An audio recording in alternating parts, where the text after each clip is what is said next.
सभी को नमन करता हूँ और थोड़ा सा निवेदन केवल करने के लिए चला हूँ। हमारे यहाँ ये कहा गया है कि हमें दो बातों पर विशेष रूप से ध्यान देना चाहिए, एक स्वास्थ्य है और दूसरा साधना। प्रत्येक मनुष्य को इन दो बातों पर विशेष रूप से ध्यान देना चाहिए, एक स्वास्थ्य पर और दूसरा साधना। और ऋषियों ने, हमारे यहाँ शास्त्रों में ये बात कही गई है कि जितनी चिंता हम अपने भौतिक सामानों की करते हैं, उससे कहीं अधिक चिंता हमें अपने शरीर की करनी चाहिए। जितनी चिंता हम शरीर की करते हैं, उससे कहीं अधिक चिंता हमें अपनी बुद्धि की करनी चाहिए। और जितनी चिंता हम अपनी बुद्धि की करते हैं, उससे कहीं अधिक चिंता हमें अपने मन की करनी चाहिए। और जितनी चिंता हम अपने मन की करते हैं, उससे अधिक चिंता हमें अपने आत्मा की करनी चाहिए। और जितनी चिंता हम अपनी आत्मा की करते हैं, उससे अधिक चिंता हमें परमात्मा की करनी चाहिए। अपने जीवन के अंदर परमात्मा को विशेष रूप से स्थान देना चाहिए, स्थापित करने का प्रयत्न करना चाहिए।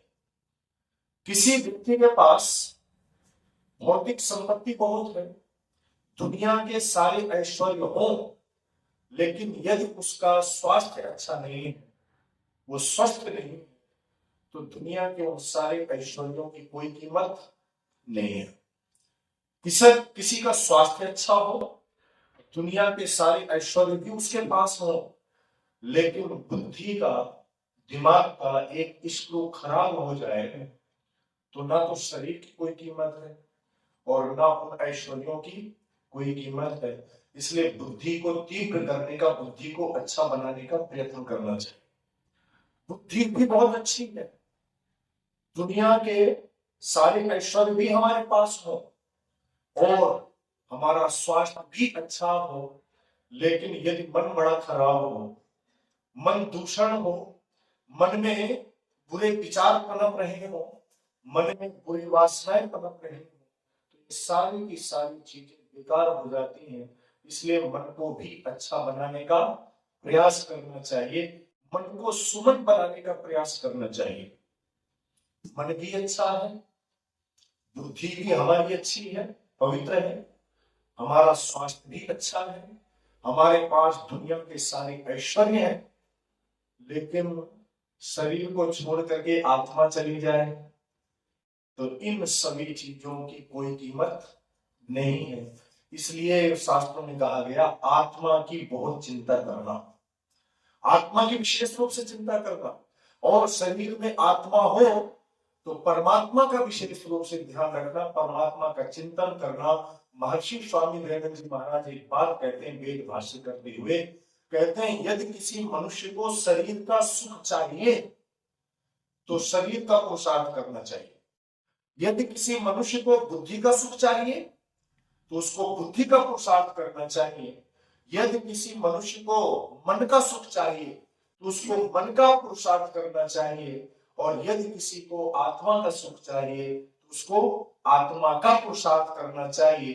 कोई ये कहे कि मैं बहुत पढ़ूंगा, बहुत लिखूंगा, बहुत पढ़ूंगा, इससे मेरा शरीर बलवान हो जाएगा, तो ऋषि दयानंद जी कहते हैं नहीं हो सकता है, उसके लिए आपको अलग से परिश्रम करना पड़ेगा। तो क्या ये चार चीजें हैं हमें अपने जीवन में स्थापित करनी चाहिए। सबसे पहले अपने शरीर का विशेष रूप से ध्यान रखें, दूसरा हमें अपनी बुद्धि को उत्तम बनाने का प्रयत्न करना चाहिए, मन को भी अच्छा बनाने का, सुमन बनाने का प्रयत्न करना चाहिए, और अपनी आत्मा की उन्नति के लिए भी हमें प्रयत्नशील रहना चाहिए। और आत्मा की उन्नति के साथ हमें आध्यात्मिकता को अपने जीवन में लेकर के आना चाहिए, परमात्मा का भी हम ध्यान करें। यदि हमारे जीवन में ईश्वर नहीं है तो हमारे जीवन की कोई भी कीमत नहीं है। क्यों? क्योंकि हम आंखों से देखते हैं तो ईश्वर की शक्ति से देखते हैं। आंखों में ईश्वर की शक्ति विद्यमान ना हो तो हमारी आंखें देख नहीं सकती। कानों में यदि ईश्वर की शक्ति विद्यमान ना हो तो कान सुन नहीं सकते। और वाणी में यदि ईश्वर की शक्ति विद्यमान ना हो तो हम बोल नहीं सकते। और ये जो श्वास ले रहे हैं ना, श्वास प्रश्वास जो ले रहे हैं, इनमें ईश्वर की शक्ति ना हो तो हम नहीं ले सकते हैं। कोई व्यक्ति ये कहे कि नहीं हम तो अपनी इच्छा से श्वास ले रहे हैं, तो जब व्यक्ति सो जाता है तो उस समय उसको पता नहीं होता कि श्वास चल रही है या नहीं चल रही है। इसलिए सब कुछ ईश्वर की शक्ति से चल रहा है। हमारा आत्मा पहले भी है, आत्मा हमारे अंदर है, शरीर को चलाती है, लेकिन यदि ईश्वर की शक्ति आंखों में ना हो तो आंखें देख नहीं सकती। आत्मा उस समय भी है जिस समय दिखाई नहीं देता, कारण वो एक ही है, हमें दिखाई इसलिए नहीं देता क्योंकि ईश्वर की शक्ति विद्यमान नहीं है। इसलिए अपने जीवन में ईश्वर को स्थापित करने का प्रयत्न करना, भगवान की उपासना करने का प्रयत्न करना। ऋषि दयानंद जी इस बात को कहते हैं कि जो लोग परमात्मा की भक्ति करते हैं, जो लोग ईश्वर की उपासना करते हैं, उनके जीवन में कुछ विशेषताएं दिखाई देती हैं। और सबसे पहली बात ऋषि दयानंद कहते हैं कि पहाड़ के जैसा दुख उपस्थित हो तो राई के जैसा हल्का हो जाता है। परमात्मा का जो भक्त होता है, बड़े से बड़ा दुख भी उसके लिए राई के जैसा दुख बन जाता है। उदाहरण के लिए 1 किलो लोहा और 1 किलो रुई, अच्छा दोनों में भारी कौन है? हमारे उदाहरण जी करें लोहा, 1 किलो लोहा है और 1 किलो रुई है, दोनों 1-1 किलो है। अध्यापक ने पूछ लिया बच्चों से ऐसे विद्यालय में, बच्चों बताओ 1 किलो लोहा है 1 किलो रुई है, दोनों में भारी कौन है? तो सभी बच्चों ने कहा गुरुजी जब दोनों का वजन समान है तो हल्का और भारी का प्रश्न क्या है?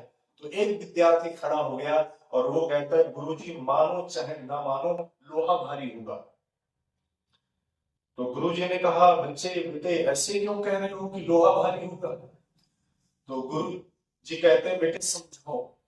उस बेटे ने कहा गुरुजी यदि प्रैक्टिकल करना हो कि लोहा भारी है या रुई, तो एक काम कीजिए, किसी व्यक्ति को छत के नीचे खड़ा कर दो और उसके किसी व्यक्ति को छत के नीचे खड़ा कर दो, फिर छत के ऊपर से उसके ऊपर पहले 1 किलो रुई डालो सर पर, उसके सर पर पहले 1 किलो रुई डालो और रुई के बाद में फिर उसके सर पर 1 किलो लोहा डालो। अच्छा फर्क होगा नहीं होगा? अंतर आएगा नहीं आएगा? रुई से कुछ नहीं बिगड़ेगा, लोहा सब कुछ बिगाड़ देगा।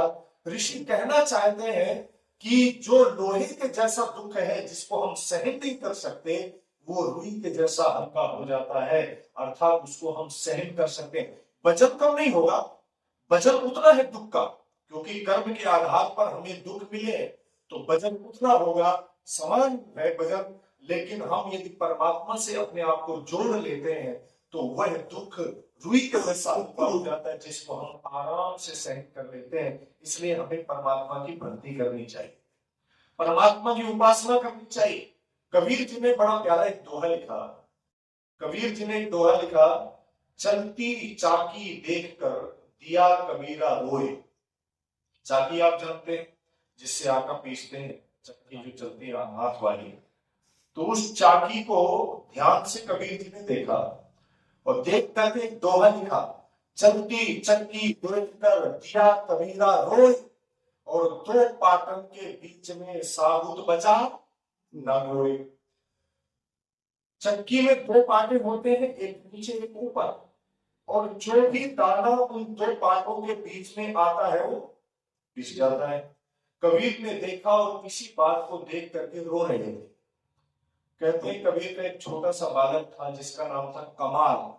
कमाल ने ध्यान से देखा, पिताजी की आंखों में आंसू है किसी के, बोले चाकी को देखकर।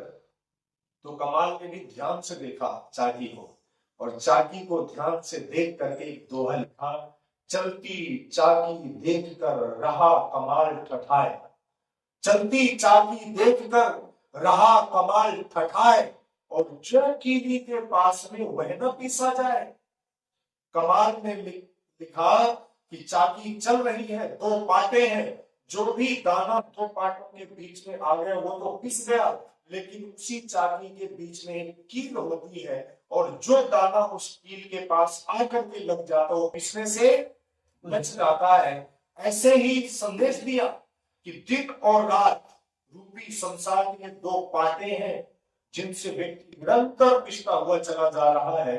बस कोई अमृत को प्राप्त कर सका है, वही व्यक्ति अमर हुआ है जिसने परमात्मा के नाम की कीली अपने हृदय में बसा करके रखी है।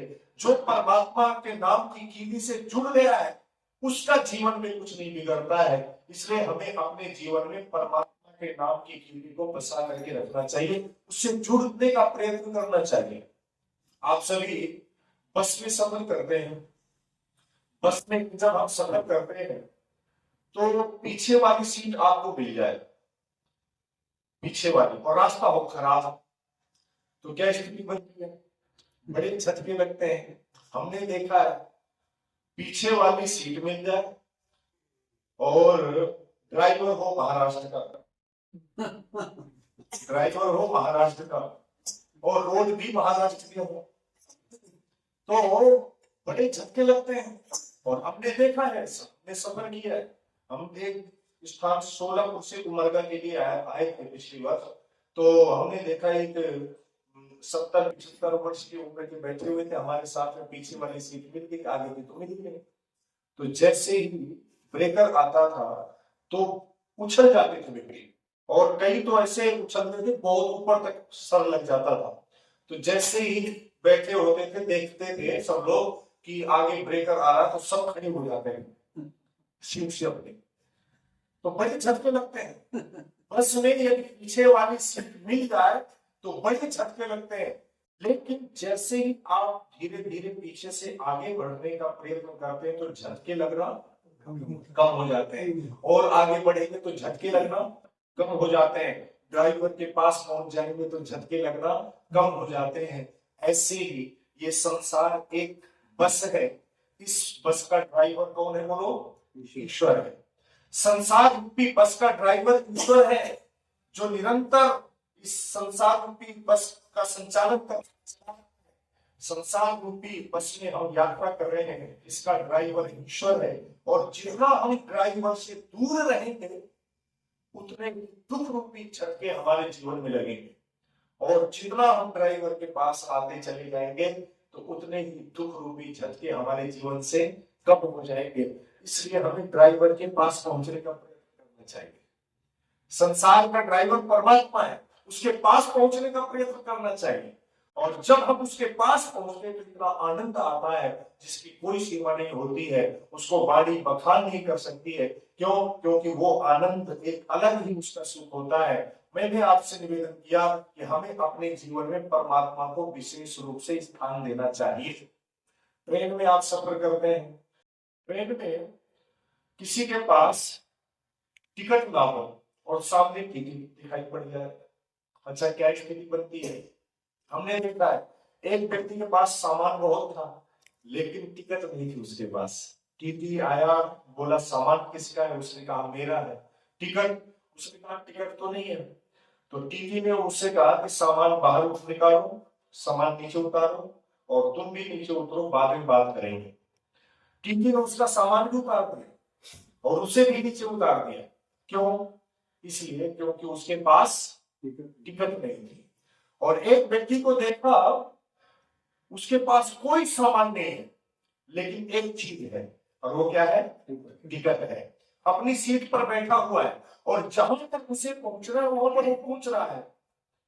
तो केवल एक चीज उसके पास है। टीटी आया, उसने पूछा टिकट, उसने दिखा दिया टिकट, उसे कोई परेशानी नहीं। ये संसार एक ट्रेन है जिसमें बैठ करके हम यात्रा कर रहे हैं, और हमारा जो अंतिम स्टेशन है पता है कौन सा है? मोक्ष। हमारा जो अंतिम स्टेशन है वो कहां पर है? मोक्ष है, ब्रह्मधाम है, जहां पर हमें पहुंचना है। संसार रूपी ट्रेन में बैठ करके हमें मोक्ष तक की यात्रा करनी है, और ये तभी यात्रा हम पूरी कर सकते हैं जब हमारे पास परमात्मा के नाम की टिकट होगी। जिस व्यक्ति के पास ईश्वर के नाम की टिकट होगी वो तो मोक्ष तक की यात्रा को पूर्ण कर लेगा संसार रूपी ट्रेन में बैठकर। लेकिन यदि जिस किसी के पास टिकट नहीं हुई परमात्मा के नाम की, तो यमराज नाम का टीटी उसे कहीं पर पैर उतार देगा। यमराज नाम का टीटी कहीं पर भी उतार देगा, फिर आपको जन्म लेना पड़ेगा, फिर सफर करना पड़ेगा। और फिर नहीं टिकट ली भगवान के नाम की तो फिर यमराज नाम का टीटी उतार देगा। इसलिए क्या करना चाहिए, हमें एक ही बार में परमात्मा के नाम की टिकट ले लेनी चाहिए, जिससे कि हम आराम से संसार रूपी ट्रेन में बैठ करके यात्रा पूर्ण कर सके। इसलिए हमारे जीवन विशेष रूप से परमात्मा का महत्व है। लोग कहते हैं हम बड़े परेशान हैं, बड़े परेशान हैं। लोगों से पूछो ना, सब कुछ है शास्त्री, लेकिन क्या करें, हम बड़े परेशान हैं। तो हमने कहा परेशान क्यों हो, तो परेशान हमारे विद्वानों ने कहा देखो, पर ईशाना, परे माने दूर, ईशान माने ईश्वर। जो लोग ईश्वर से जितना दूर है उतना ही परेशान है। यदि हम चाहते हैं कि हम कभी जीवन में परेशान ना हो तो हमें परमात्मा से निकटता बनानी चाहिए, हमें परमात्मा को अपने जीवन में स्थान देना चाहिए। ये मैंने थोड़ा सा निवेदन आपके सामने इसलिए किया है। और ऋषि दयानंद जी की उन बातों को याद रखिए कि जितना पुरुषार्थ हम अपने शरीर की करते हैं, जितना पुरुषार्थ हम अपने शरीर की करते हैं, उससे कहीं अधिक पुरुषार्थ हमें बुद्धि की करनी चाहिए। और जितना पुरुषार्थ हम बुद्धि के लिए करते हैं, उससे अधिक पुरुषार्थ हमें मन के लिए करना चाहिए। और जितना पुरुषार्थ हम मन के लिए करते हैं, उससे अधिक पुरुषार्थ हमें अपनी आत्मा की उन्नति के लिए करनी चाहिए। यदि हम अपने आत्मा की उन्नति नहीं कर पाए तो हमारा जीवन उस गधे के समान होता है जिस गधे की पीठ पर चंदन लाद दो तो चंदन की सुगंध से वो प्रसन्न नहीं होता। किसी के गधे की पीठ पर चंदन लाद दो तो उसकी खुशबू से, उसकी सुगंध से प्रसन्न नहीं होता, और उसकी पीठ पर मिट्टी लाद दो तो उससे वो दुखी नहीं होता। इस प्रकार का हमारा जीवन हो जाता है। इसलिए अपनी आत्मिक उन्नति के लिए हमें साधना से जुड़ना चाहिए, क्योंकि 3 शब्द हैं, साध्य, साधना, साधन। साध्य, साधना, साधन। साधन कौन है? ये हमारी जो आत्मा है ये साधन है, हमारा शरीर साधना, हमारा शरीर साधन है, और साध्य हमारा एक ईश्वर है जिसको हमें प्राप्त करना है। ये शरीर हमें मिला है साधन के रूप में, और ये संसार जितना भी है ना, ये साधन है। आत्मा हमारा साधन है, बाकी ये सारी चीजें दुनिया की साधन के रूप में भगवान ने दी है। और हमारा एक लक्ष्य है, वो है साध्य एक ईश्वर है। जहां तक हमें प्राप्त पहुंचना है, जहां तक हमें पहुंचने का प्रयास करना है, तो ये जीवन का उद्देश्य है। परमात्मा के बिना हमारा जीवन का उद्देश्य निरर्थक हो जाता है। इसलिए परमात्मा को अपने जीवन में स्थान दें, भगवान को अपने जीवन में स्थान दें। क्योंकि हमें कोई एक गिलास पानी पिलाता है तो हम उसका धन्यवाद करते हैं, करते नहीं करते? यदि कोई हमें पानी पिलाए तो हम उसका धन्यवाद करते हैं, लेकिन जिसने पानी को बनाया है उसका भी धन्यवाद करें। भगवान ने पानी को बनाया नहीं होता तो हम पिलाते कैसे? यदि कोई हमें भोजन खिलाता है तो हम उसका धन्यवाद करते हैं, लेकिन जिसने अन्न को बनाया है उसका भी बोलो धन्यवाद करें। जहां हम पिलाने वालों का, खिलाने वालों का धन्यवाद करते हैं, वहीं पर बनाने वालों का भी बोलो धन्यवाद करें। तो परमात्मा ने ये सारी चीजें हमें बना करके दी हैं। यदि ये सारी चीजें हमारे पास ना होती तो हम करते क्या? तो इसलिए हमारे जीवन में परमात्मा का विशेष रूप से स्थान है। परमात्मा का हमें प्रातः और सायंकाल बैठ करके परमात्मा का बारंबार हमें धन्यवाद करते रहना चाहिए। और जो लोग परमात्मा का स्मरण करते हैं प्रातः और सायंकाल बैठ करके, उनका जीवन बड़ा पवित्र बनता है। तो इसलिए आप सभी यहाँ पर उपस्थित हुए, और निश्चित रूप से आपका जीवन पवित्र है, क्योंकि आप सत्संग से जुड़े हैं, आर्य समाज से जुड़े हैं। आपके जीवन में निरंतर उन्नति होती रहे, परमात्मा की कृपा आप सबके ऊपर होती रहे। निवेदन आपके सामने किया है। समय पूरा होने को है, 9:30 बज चुके हैं, और इसलिए आप सभी यहाँ पर उपस्थित हुए। आप सबका बहुत बहुत हृदय से धन्यवाद करते हुए वाणी को विराम देता हूँ। आगे का कार्यक्रम